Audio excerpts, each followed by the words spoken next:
Hi, today we're talking about quantum physics, and this is part two.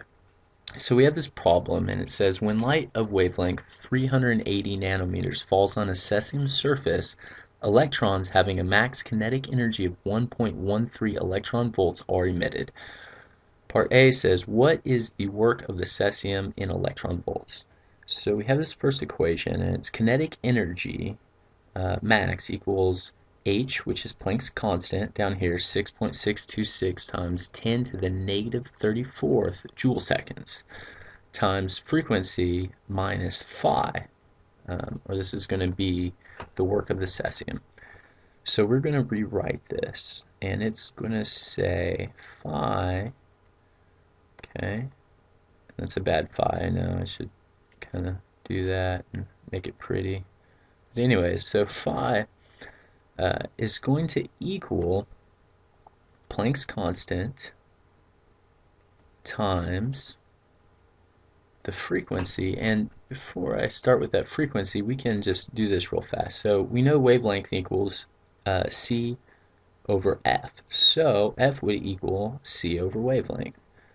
Okay, so that's going to be times the speed of light divided by our wavelength. Okay, now before I go too much further, I'm going to throw some units on here. So h, as we know, this is Planck's constant. It's going to be in joule seconds.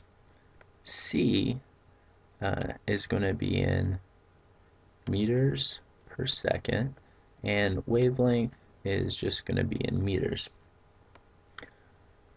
So when we do this, you can cancel out the seconds, and you can cancel out these m's, and that's going to leave us with joules. Okay. However, we're going to need this in electron volts. So what do? Well, what we do is so it's in joules right now.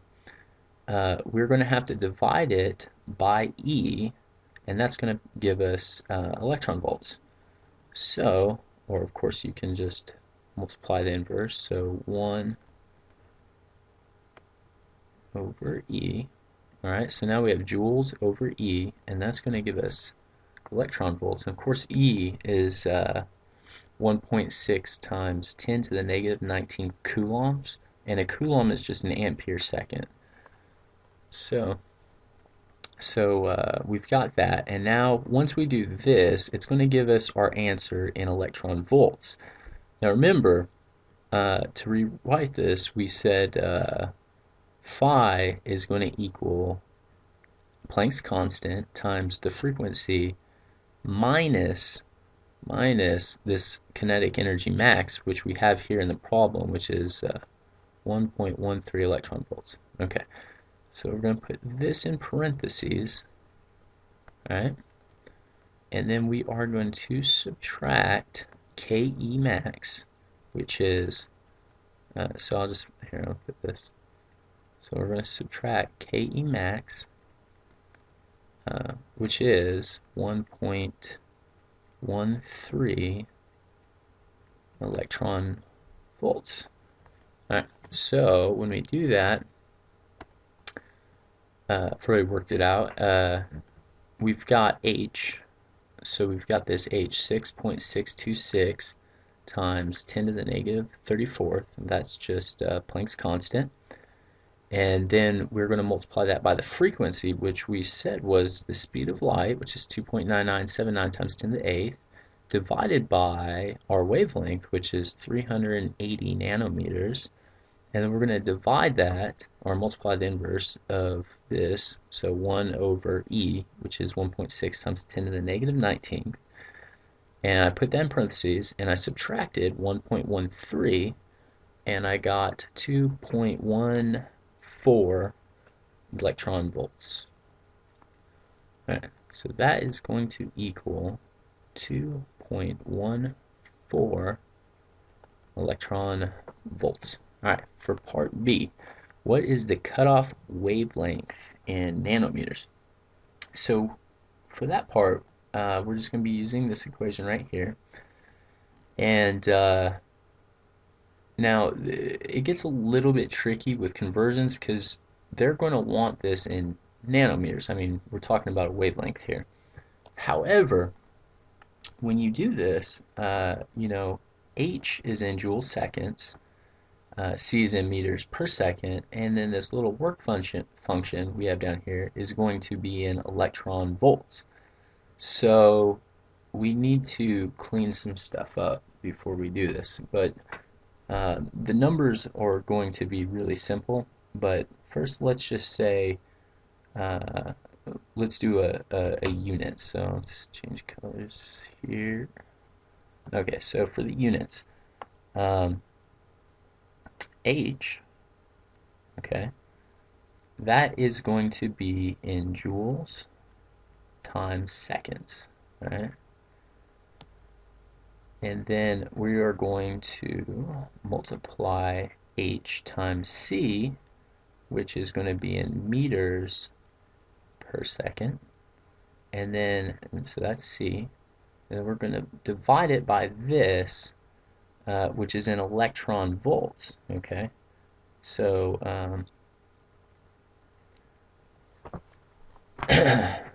so this is going to be that. So it gets a little bit confusing, so let's just break down what is a joule. And I wrote this down here, so this will be the first part.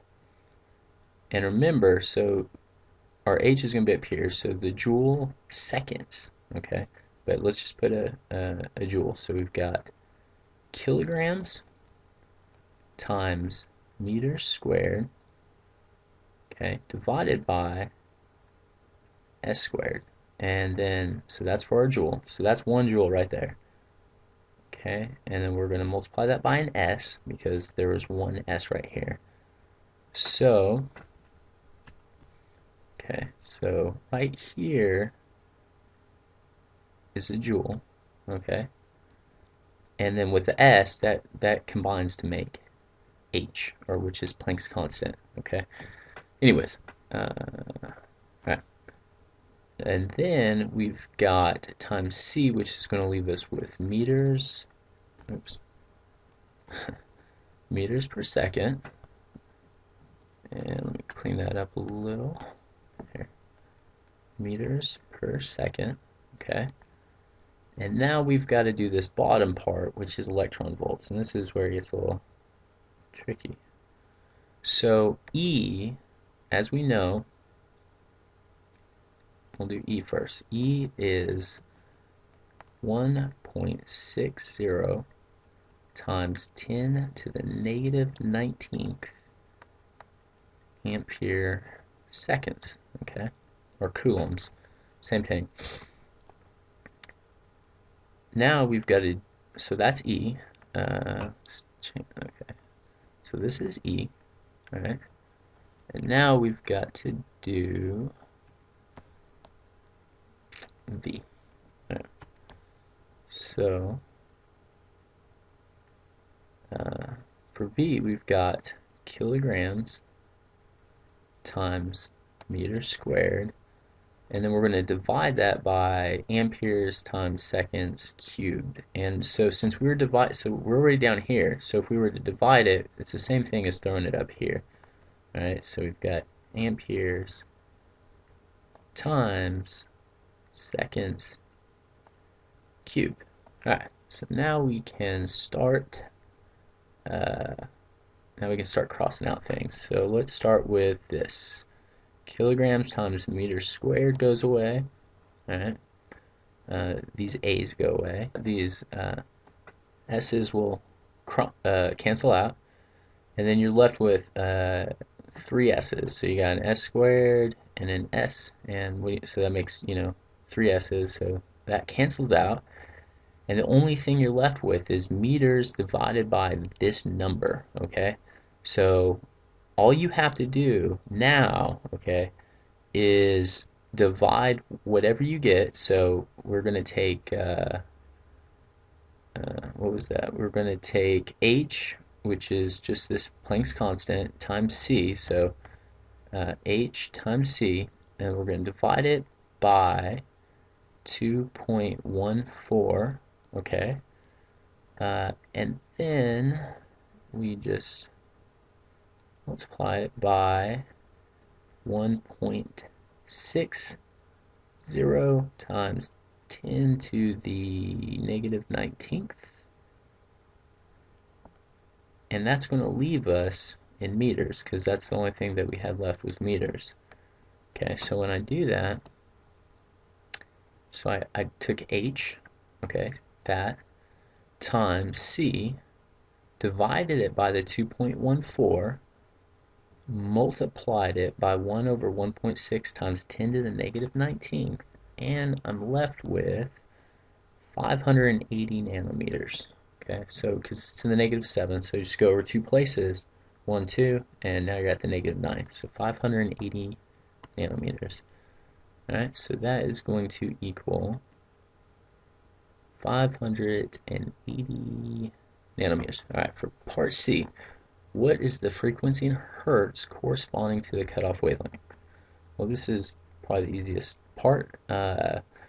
Frequency of C is going to equal the speed of light times the cutoff wavelength. Okay, so, and we know that this is our cutoff wavelength. Okay, so you just take C divided by our cutoff wavelength, which is that, and you're going to get your frequency, right? So we've got C divided by our cutoff cutoff frequency, and it's going to give us 5.17 times 10 to the 14th.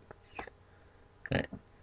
So for part C, you're going to have 5.17 times 10 to the 14th hertz. And to do the conversion for that, you know, C is going to be meters per second, and of course you have that, so you're going to be left with 1 over second, and hertz is equal to that. So that's going to be your final answer. And that's how you do that kind of a problem.